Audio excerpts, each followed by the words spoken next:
It's wonderful to be here. Coming to karma, you were talking about sutra.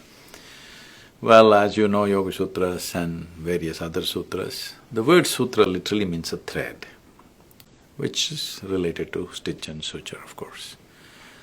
So when you give a thread, like you can wear a garland, nobody wears a garland for its thread, but without a thread, there is no garland.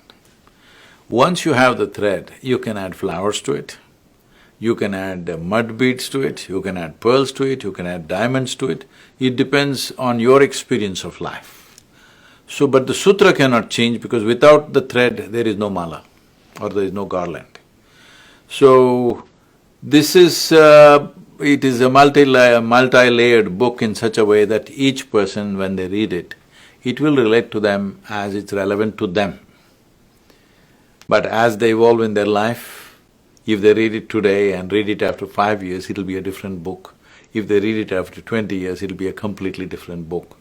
So we took a certain amount of… normally most of the 120 and odd books that have been published, largely there's what I have spoken in variety of situations, somebody puts it together and publishes a book. This is among the first few books. The first one was in engineering and this one, and there's a book on death which we released only in India. These are 3 books where I actually sat down and worked on it. Otherwise, they're just compilations of talks.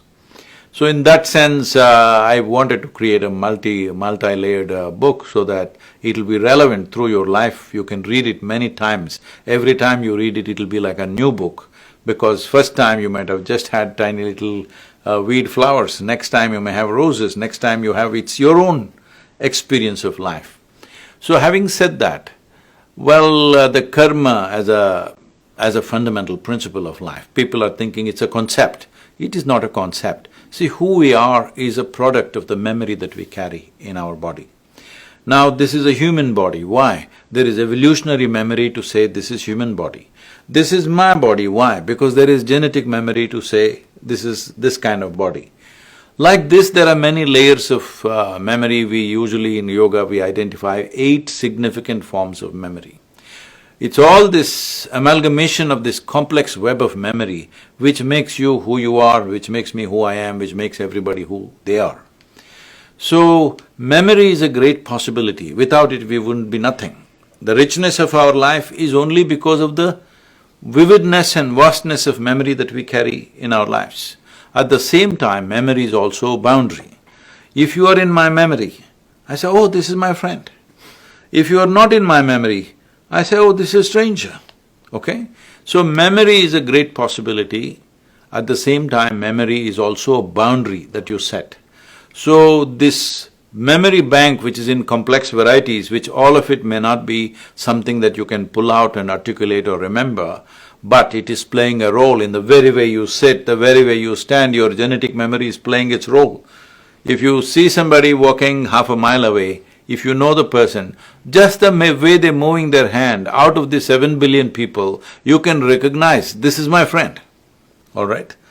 Because there is a unique way his body moves, because of the kind of amalgamation of memory that he has within himself, he or she has.